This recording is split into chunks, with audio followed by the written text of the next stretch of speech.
So inside of the observation pit, as well as out here, you can notice all of that liquid oil that you saw inside of that space. Now the observation pit is still an active pit. There is still oil seeping up from underneath the surface, coming up to the surface and pooling and covering up all of those fossils. We do, again, siphon it out, we do bucket it out, and we take it to the older pits, like this one right here, that are no longer have any kind of fossils inside of them. It is a waste product, so we cannot just throw it away willy-nilly, so we do throw it into these pits. We will just kind of place it in here. We do the same thing with pit 91 when we work inside of it.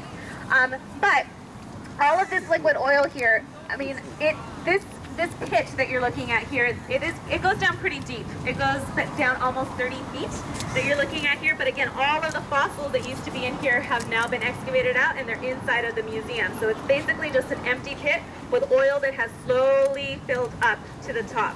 So that's why it's topping off there on top of the surface. But this gives you a little bit of an imagery, not only of what the early excavators would have seen, but also what these early animals may have seen as well. If you notice, on top of the surface of this tar seep, there is a lot of leaf litter on top of this area. When the animals were roaming around here, it wasn't that they were not aware that the oil was here, it was that it may have been out of their line of sight. Yes, there is a powerful smell that all of us can smell. We smell the inside of the observation pit. That is the hydrogen sulfide that naturally comes out of the oil. However, if these animals were living here for extended periods of time, after a while it dulls your senses. You do not even smell it. I, for example, who have worked here for 2 years, I don't really even smell that smell anymore. I often ask the question, what smell? When people refer to the smell that is in this area. But you can see how it would be difficult for some animals to easily be able to see all of this oil being on the ground. If there was a stream that was running on top of it, they may have stepped in to take a drink and were unable to move the next time around. If they had crossed this area to get to a low-lying bush to be able to feed, they may have not been able to leave as a result afterwards. So all of these things in conjunction to everything else, one of the very interesting things that happens here at the La Brea Tar Pits is that our fossil collection has a huge representation of predators. For every one herbivore we have found in our collection, we have about 9 carnivores in conjunction to it. This is the opposite of what we would naturally find in nature, because usually herbivores travel in much larger groups, whereas carnivores travel in much smaller groups. So we would assume to find herbivores more consistently, but we have the opposite going on here. So we call our La Brea Tar Pits predator traps, because we think every time one herbivore got stuck, several carnivores would come in to feed and get stuck themselves. Entrapment is not something that happened just in the past. To understand how these animals even came to be here in the first place, we can still see it happening today. Every once in a while, bugs get stuck, sometimes squirrels get stuck, sometimes birds get stuck, and we can actually physically see it. So it still happens to this day. One way to actually experience how it would be for a huge animal like a mammoth, for example, is that back in the 1930s, there was an image that the people in Los Angeles actually happened to see. The circus took place in the 1930s. 2 Asian elephants got on the loose from that circus, and the very next day, this is what the people of Los Angeles saw. Here at the La Brea Tar Pit, this is Tommy, the elephant, by the way. Here at the La Brea Tar Pits, the next morning from the LG Barnes Zoo, circus, sorry, they found this little gentleman inside of one of the tar pits. And it was only a couple of inches of that liquid oil that got this guy stuck. As he was wiggling around, the mud around it kind of got him even more stuck just from him struggling. But this gives you a perfect imagery of what it would have been like to be a huge mammoth in this area. If you make enough noise, something probably came on in to try and feed off of him.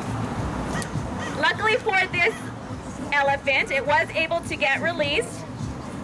The circus keepers actually came the next morning to collect him, as well as Frida, which was the other Asian elephant who got stuck here. But it was a sensationalized view of what it must have been like so long ago. So sensationalized that they wrote about it in this funny little excerpt from the Los Angeles Times. As soon as I find it. There it is. So, Meyer traps elephants as hundreds look on. Shrilly trumpeting 2 fear-crazed elephants yesterday sank half out of sight in jelly-like mud within view of hundreds of motorists. The present was swept away in an instant.